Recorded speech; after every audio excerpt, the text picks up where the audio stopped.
This is United States History 202, Lecture 3, Presentation 3, the New United States for African Americans, 1865 to the 1920s. Now, I am going to talk about the 1920s in a separate presentation later in the course. So this presentation will drag a little bit into the 1920s, but we'll go into the 20s in a little more detail later on. The other thing I want to emphasize in this particular presentation, and any presentation where I have the links, I expect you to go out and watch those links.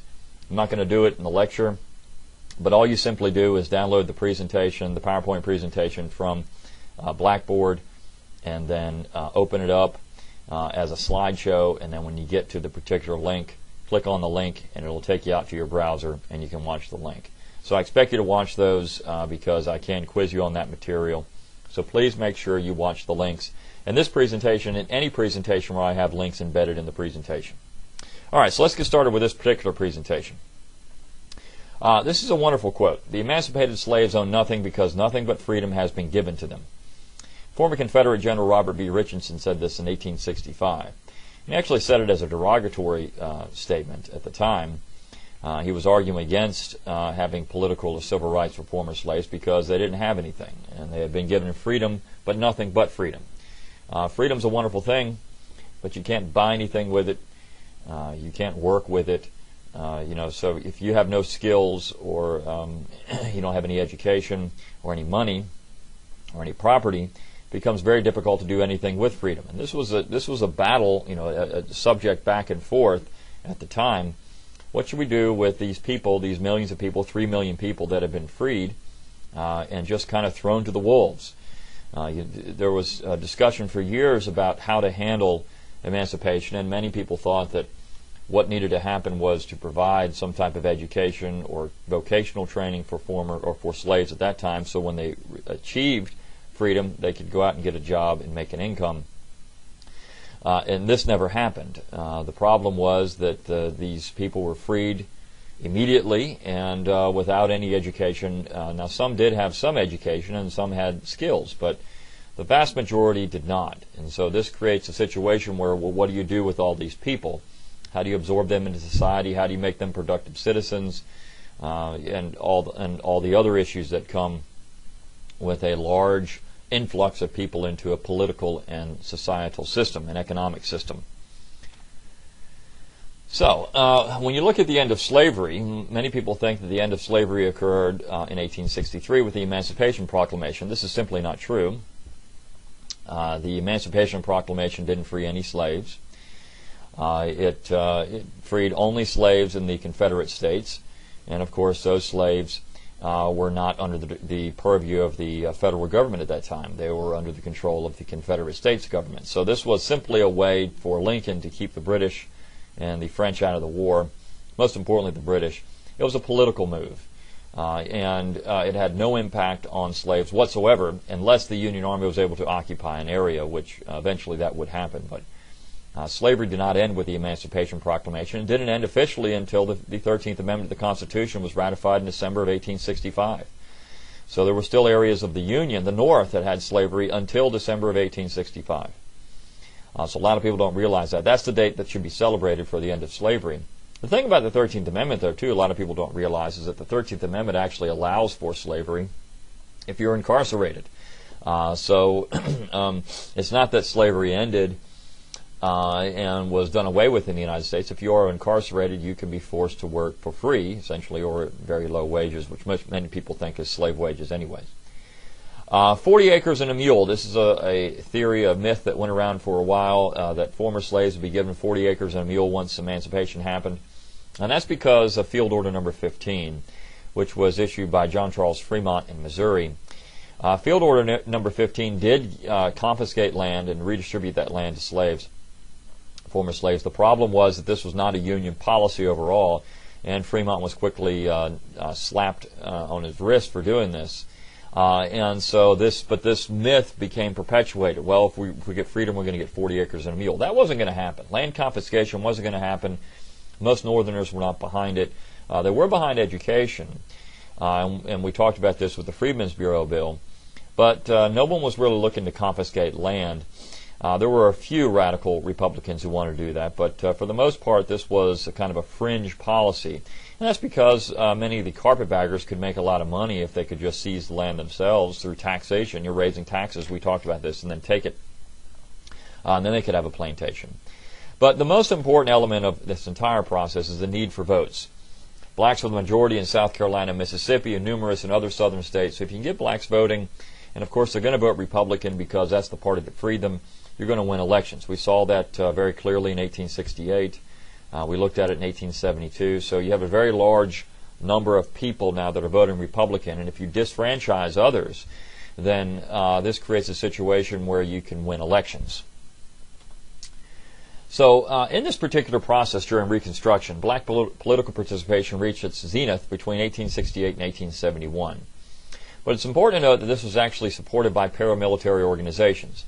You had black militias form. I'm going to talk about the other side of this in a second, but you have black militias form. So one of the things that the Reconstruction governments tried to do, at least if they were under any kind of Democrat control, was to disarm former slaves. Of course, slaves themselves are not allowed to be armed legally through the black codes. Before the war, after the war, there was of course, slaves were going to be armed. Former slaves are going to be armed. Many had served in the Union Army, so they're going to have firearms. So there was a push to disarm these new freedmen. And as a result, these freedmen are going to start agitating and, of course, create militia groups to try to keep these civil liberties that they had just now gained. At the same time, you actually had something called a Union League form. And the Union League was essentially an offshoot of the government. And this was kind of like a National Guard unit. And their sole objective was to disarm white Southerners. So you have a back and forth at this time about who can carry firearms. This was a real big issue in the late 1860s, early 1870s in the South. You had white Southerners being disarmed.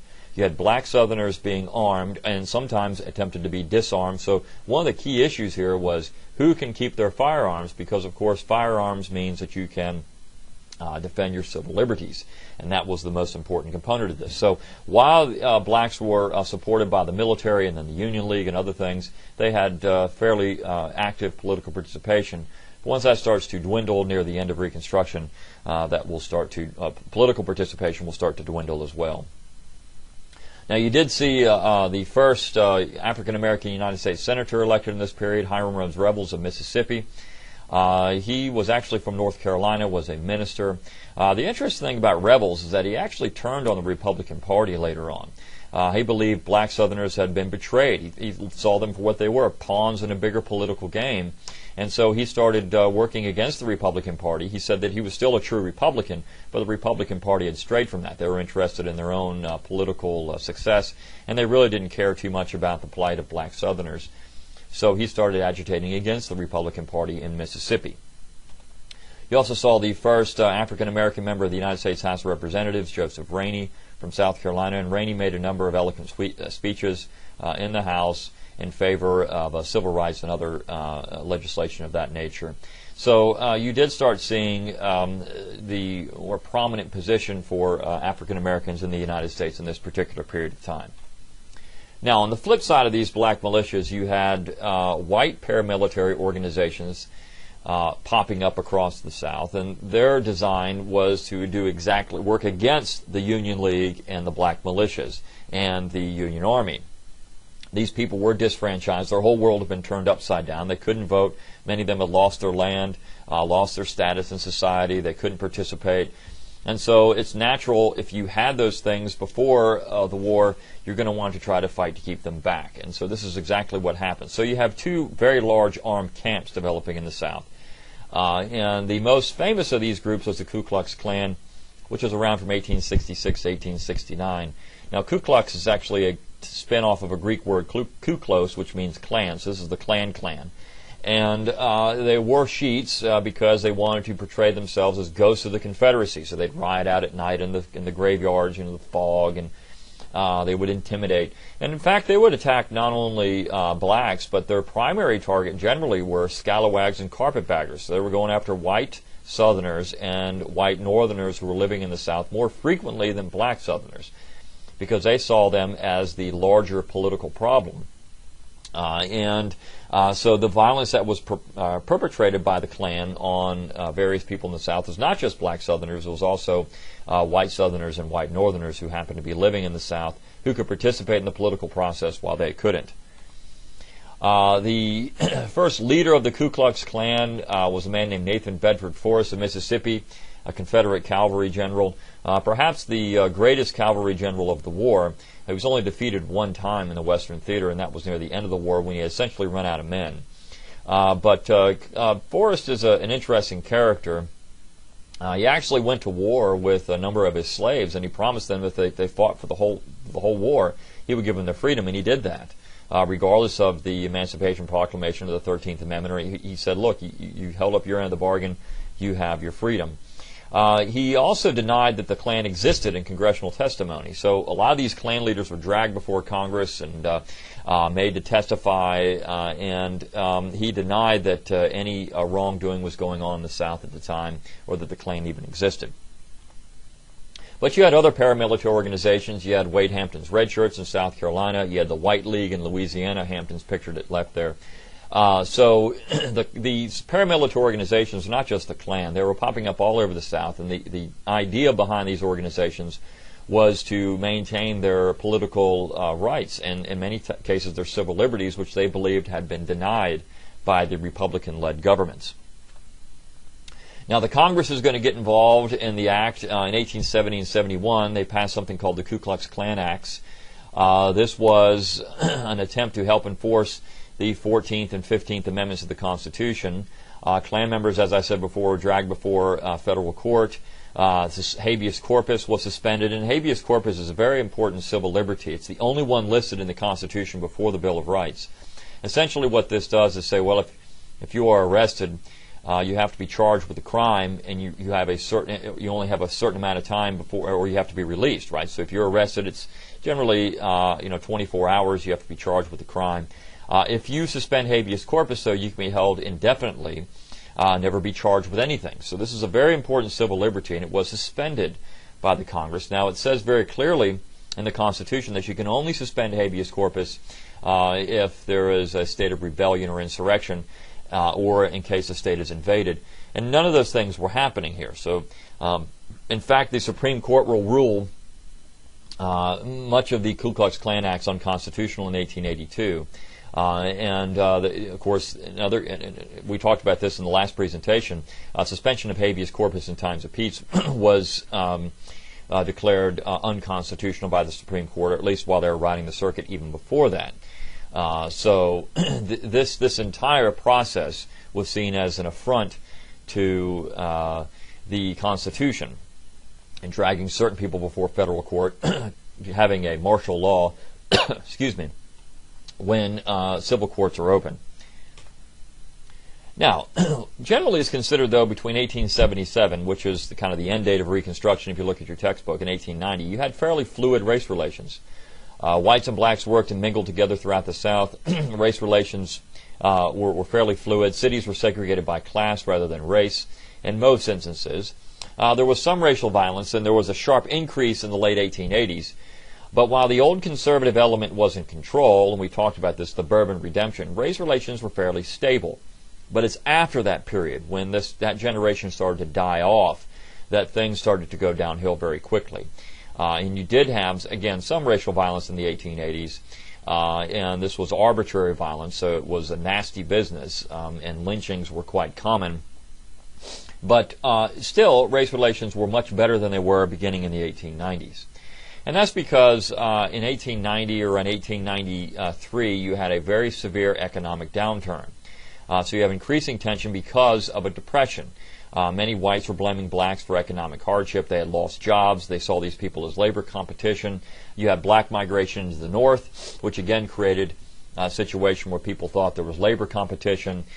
So places like Chicago and other northern cities saw a large increase in black citizens. And so what you saw at this point was a tremendous amount of tension, not just in the South, but in the North. In fact, in the South, it was quite often to see in newspaper advertisements one-way tickets, offers for one-way tickets north. So people with money would say, look, I'll pay for 15 railroad tickets for you to go north and don't come back. And so what you actually saw in this period of time is rather interesting. You saw a large increase in the black population of many northern states. For years, several northern states actually had laws against blacks living in those states.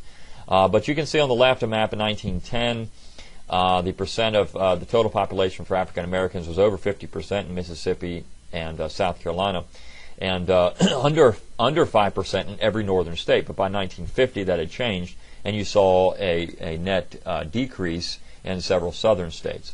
Now what you're seeing actually in the late 20th and early 21st century is a move back the other way. So the demographic shifts are rather interesting.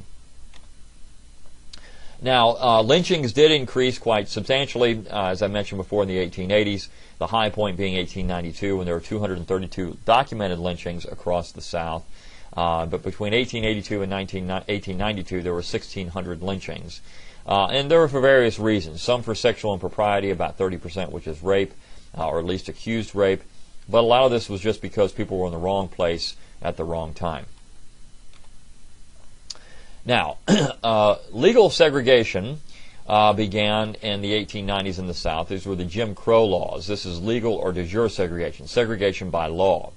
And it's also in this particular period of time that black voters were beginning to be disfranchised, not legally, but through other means, through things like poll taxes and literacy tests. Now, poll taxes have been around since the beginning of the Federal Republic, and this was done to keep poor people from voting, white and black.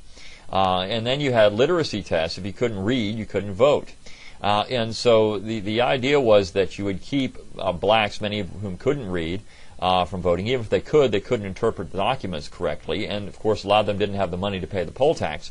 So you can't just pass a law saying we're not going to allow blacks to vote. The 15th Amendment doesn't allow that.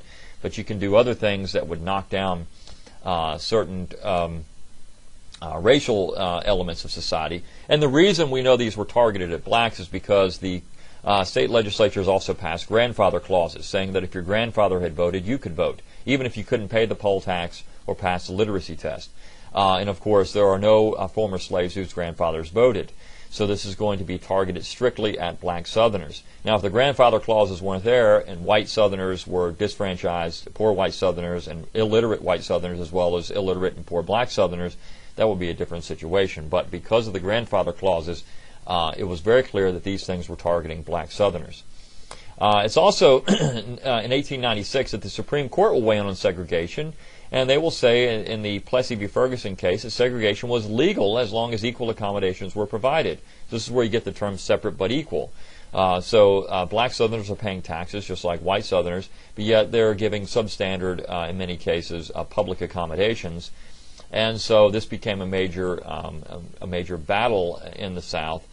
Should blacks be able to use public accommodations the same as whites? And the Supreme Court said, well, as long as you provide equal accommodations, it doesn't really matter. So I caution anyone to put their faith in the Supreme Court because the Supreme Court can change its mind. Now, racial tension, as I mentioned before, was also quite heavy in the North and the South. In fact, there was a very interesting boxing match in 1910 between Jack Johnson, who was the heavyweight champion in African American, and Jim Jeffries, who was the former heavyweight champion in white. And Jack Johnson was seen as a guy who was irritating white society. He flaunted his money. He had white girlfriends. And so he was someone that wasn't well liked. And so the white community got Jim Jeffries to come out of retirement. He had to drop 80 pounds for the fight. But he got beat to a pulp. This fight actually took place out west, and there were terrible racial epitaphs being hurled at Jack Johnson during the fight and after the fight. And there were race riots in the United States because of these things. And so I recommend that you watch the link there. It's in purple. Click on the link and watch the little YouTube video that I have on the fight. At the same time, you had black migration north, as I already mentioned, and there was fear over competition for wages and jobs in the north. Again, another link there that I would expect you to watch. You actually had a race riot in Springfield, Illinois in 1908, and then in 1919 you had 25 race riots throughout the North called the Red Summer Race Riots. And this is indicative of a situation where Northerners were becoming uncomfortable with large numbers of black Americans moving into their states and their cities, and the fact that they created a competition for jobs and wages. And so this was seen as an economic situation that people thought could be addressed if you could just keep black Americans out of these cities. Now, here's another YouTube video, the lynching opponent link. Ida B. Wells is a very famous lynching opponent in this period of time. She owned an anti-segregationist newspaper in Memphis, Tennessee, and she wrote a book in 1897 entitled Southern Horror, Lynch Law in All Its Phases. She was shocked at how violent the South became, particularly in Memphis, in this period of time. Before the 1890s, there was some violence, but not a whole lot, and race relations, as I said, were very fluid. But then there was a store near where she lived and worked, and the black owner was beaten and property destroyed, and she couldn't understand why the shift came, and so then this started becoming much more of a problem, and so she started speaking out against it. So this became a crusade against lynching, and she became probably the most outspoken African American lynching opponent in the United States. Now, Booker T. Washington is an interesting individual. Washington, like Wells, was an activist against some of the problems that were popping up in the late 19th century, but he had a different perspective. Washington was actually born a slave and in 1856, and so he was a slave until 1865 for 9 years. When slavery ended, he and his family moved to West Virginia, basically, and they walked the entire way. And he actually had to work in a salt mine and a coal mine. Washington is one of these great examples of perseverance and enterprise and initiative in America. He wanted to go to school, and so he worked all day and then went to school at night. And when that became too difficult, he started going to work, and he was given permission for about an hour off to go to school. And so what he would do is actually set the clock ahead, because he was late to school every day. He would set the clock ahead, and nobody recognized it for months, so he could get to school on time. This is how much the guy loved education. So finally, he's working at a coal mine. He gets a job working in the house of the mine owner. And the lady there, as a servant, the lady there teaches him to be a good janitor, essentially. And he decides he wants to go to college, so he has a benefactor pay for his way to school. He walks back across the state of Virginia, runs out of money at one point, has to get a job unloading pig iron, sleeps under a sidewalk, finally gets to the technical college which he had gotten into, or at least wanted to get into, I should say. When he got there, he looked so terrible. He hadn't had a bath in a long time, was starved, looked very disheveled, and he was essentially told that he wasn't going to be admitted. At that point, though, he was given a chance to clean a classroom, and that was his college entrance exam. He went in and cleaned it very, very well, gave it the white glove treatment, and this was the skills that he had learned working for the mine owner's wife, and so he was given admittance to the college. And I mean, imagine if that's your college entrance exam, cleaning a classroom. And so he will do very well there, and eventually come back to, or come over to Alabama, I should say, where he starts working to improve a lot of black Southerners here in Alabama. Eventually, he's given the role as headmaster of Tuskegee Institute in Alabama, which was seen as a way for blacks to gain an education, most importantly, a technical education. But Washington was concerned with all kinds of elements of society, from hygiene to political participation to technical education.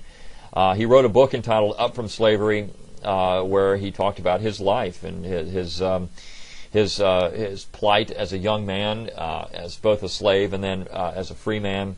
And in 1895, he made a very famous speech in Atlanta called the Atlanta Address. Some call it the Atlanta Compromise. But essentially what Washington was doing here, and again, you can listen to it, and I recommend it, was saying that what we need to do for white and black Southerners is cast down our buckets where we are. We've got problems here, but we have people that have lived together for a couple of hundred years. Let's live and work together and not hire immigrant labor. Now, Washington's perspective on education was to stress a vocational rather than a liberal arts education. He thought that the way to solve racial strife was through better jobs and economic muscle. So he didn't publicly advocate for immediate political or civil rights, but he privately hoped for them. But he did really work actively to try to get Alabamians in this particular part of the area, this, Macon County, not far away from here, and Tuskegee's not far away from here. He tried to get them a vocation, and then tried to get them making money, which of course was seen as a way to, if you have money, people are going to respect you. So it's very much, a separatist idea, and in fact, black separatism, which became popular in the 1920s, was going to study Tuskegee Institute. But Tuskegee Institute is still around. It's still considered one of the top black colleges in the United States. And Washington made it what it was. So he's a very important individual. On the other side, though, you had people like W.E.B. Du Bois, who was the first African American to receive a Ph.D., got it from Harvard University. But he was born in Massachusetts, so born free. And he had a different perspective on things. He wrote a number of books, most important being The Souls of Black Folk in 1903. But he believed in something called the talented tenth. What he thought is that if you could take the top 10% of African Americans and educate them as white Americans, then it would prove that African Americans were not substandard. They weren't. They didn't lack intelligence. They were just as good as white Americans, and so that would prove to American society that this racism is ridiculous. So you had two different perspectives here. One is to get economic muscle. The other is to have the same level of education, and then which one would work. So he split with Washington very clearly over this particular issue. He also was a communist, as were many African American leaders of this time, because communism promises an egalitarian society. Economic egalitarianism, racial egalitarianism. If you are a person that's been in a group that's been persecuted, this becomes a very attractive ideology for you. And he also believed in Pan-Africanism, which was uniting all Africans back in Africa. In fact, Du Bois lived for quite some time in Africa. And the idea was to have all Africans go back over there. This was actually attempted in the late 19th century by the founder of the AME Church. Or one of the founders of the AME Church, and so but what they figured out was that Africa was a cultural shock, and these people were much more distinctively American than African, and so the idea of self-colonization kind of fell apart. He was also one of the co-founders of the NAACP in 1909. African Americans also participated in the American military. Blacks served in the United States Armed Forces during both major wars, the SpanishAmerican War of 1898 and World War I. They also served on the frontier against the American Indian tribes, and they were called the Buffalo Soldiers. There again, another link. The military was segregated at this time, but following World War I, blacks expected better respect at home. Unfortunately, they did not receive it. There were 3 all-black units in the Spanish-American War. They received no combat deaths, but fought at the Battle of San Juan Hill. And there were 350,000 black troops in World War I. One man was awarded the Medal of Honor. His name was Freddie Stowers of South Carolina. And I have a link here. The Harlem Hellfighters was the most famous unit, so you can watch that YouTube link as well. Locally, there was a very famous black American who served in the war. His name was Eugene Bullard. He was known as the Black Swallow of Death. He's from Columbus, Georgia. He was actually the first black combat pilot in American history. He didn't serve with the United States Army. The Air Force was under the Army. But he did serve with the French Air Force and served very well in World War I. Now, African Americans also had a tremendous amount of cultural influence in America at this time with literature. You had the Harlem Renaissance. In the 1920s, many prominent African American authors published their best works. Music was heavily influenced by blues and jazz, which became the foundation of rock and roll and R&B. And all of this, of course, had Southern roots.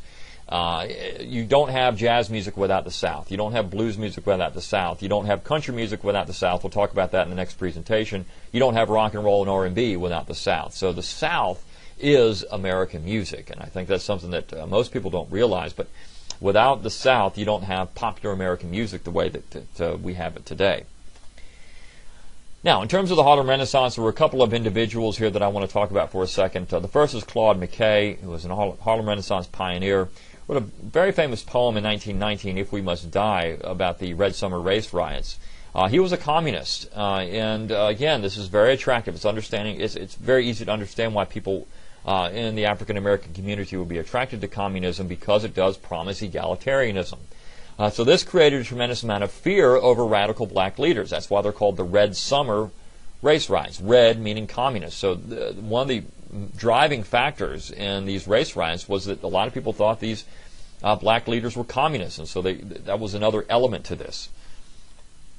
And then you had Langston Hughes, who was a very influential African American poet, wrote a piece entitled "Montage from a Dream Deferred" in 1951.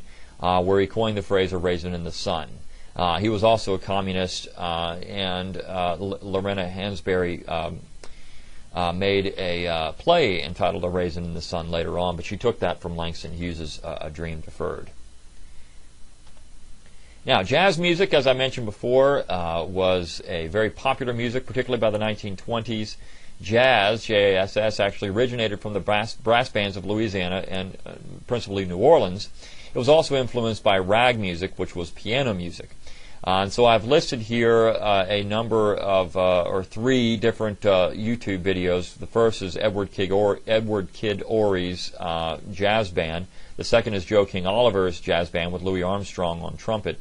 And the way this worked is that even if you go to New Orleans today in Bourbon Street, they have the jazz bands playing all the time. It's known as Dixieland jazz now, but it's real jazz. They call it hot jazz sometimes, but the way this worked, to get people to come out to your club, you would have a battle of the bands on the corners, and then you would play your best, and then people would go and listen to your playing, and then they would come to your show that night. And it was said that Kid Ory had the best band around, and so they would often get people to go to their shows rather than others. In fact, Louis Armstrong, who's probably the most famous jazz musician in America, everybody recognizes Louis Armstrong, was said to say that Kid Ory's band was the best. They beat his band all the time. And then finally we have blues music, which originates in the Mississippi Delta as African American folk music, which of course had a very popular influence in rock and roll. So I've given you some of the blues artists: Robert Johnson, who's pictured at right, Lead Belly, who's pictured at left, Mississippi Fred McDowell, and Lightnin' Hopkins. So go out and listen to this stuff. And you'll hear the influence, you'll hear rock and roll in it eventually, particularly classic rock, 1960s and 70s. A lot of these rock artists that were popular in those times were heavily influenced by this stuff. And so if you listen to these artists, you'll see that. Okay, so again, you get Chicago blues later on. Let me just mention that. You get Chicago blues later on, which was coming out of the Mississippi Delta as people moved north into places like Chicago and Midwestern cities. And then the Harlem Renaissance as people moved from the East Coast into New York, heavily influenced by the South. So this is the South working on the North just through the African American community, not the white South.